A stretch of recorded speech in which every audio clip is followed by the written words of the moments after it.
பிரசித்தி பெற்ற வீரபாண்டி கௌமாரியம்மன் கோவில் சித்திரை திருவிழா தேரோட்டத்தில் ஆயிரக்கணக்கான பக்தர்கள் கலந்து கொண்டனர்.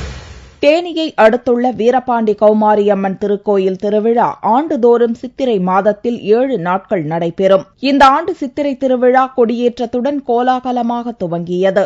இத்திருவிழாவில் தேனி, மதுரை, திண்டுக்கல், ஈரோடு, திருப்பூர் உள்ளிட்ட பல்வேறு மாவட்டங்களிலிருந்து தினந்தோறும் லட்சக்கணக்கான மக்கள் முல்லையாற்றில் நீராடி கௌமாரியம்மனை வழிபட்டு தீச்சட்டி, சேத்தண்டி வேஷம், 1000 கண் பானை எடுத்தல், வாயில் அலகு குத்துதல் போன்ற பல்வேறு நேர்த்திக் கடனை அம்மனுக்கு செலுத்தினர்.